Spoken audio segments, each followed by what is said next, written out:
Hello, my name is Ralph Beltran, sales coach and trainer with Become Your Best Consulting. Today's sales video is on one of the biggest follow-up mistakes and most common, and that is not making enough follow-up calls. Let's get started here. The second most common mistake is frequency, not making enough follow-up calls. Let's talk a little bit further about this here. The Google stats show that it takes anywhere from 5 to 8 follow-up calls to even reach a prospect for the very first time. That's 5 to 8 calls just to reach the prospect for the first time.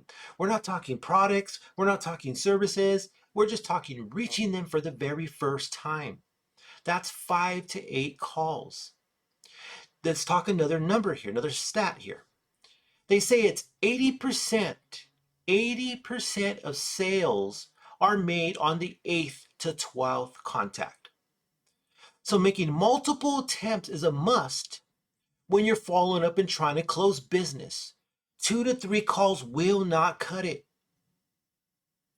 If they say it takes 5 to 8 calls to even reach a prospect, and you're trying to close business by only making 2 to 3 calls, follow-up calls, those numbers and that math will not work.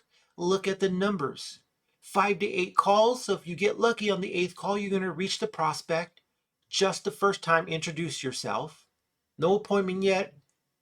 No sit down, no conference call or anything like that yet. You just barely reached them. Now you got to contact them another up to 8 to 12 times in order for you to even close that business.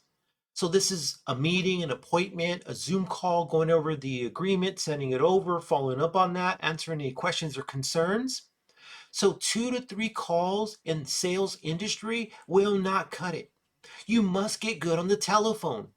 If you're gonna be good, if you want to be good, if you want to be successful in sales and you want to be a sales expert, you must be good and you must get good at making the telephone follow-up call, cold call. Let me repeat that again. You must become an expert at making the cold call, the follow-up call, in order to become a master in closing sales. The numbers are out there, the stats are out there. Take a look at these numbers and really analyze how many follow-up calls you're making if you're in sales. Are you making 2? Are you making 3? Are you at 5? Because you must make 5 to 8 to even reach them. So once again, for the sales professional that loves to make cold calls, follow-up calls, or if you want to be good in sales, I highly recommend you take further training on making follow-up calls, cold calls, and get good at calls. So that way you could be in the top 80% of getting these sales and closing business. I hope you learned something in this video. And once again, my name is Ralph Beltran, sales coach and trainer with Become Your Best Consulting. And thank you for taking the time to watch this video. Bye.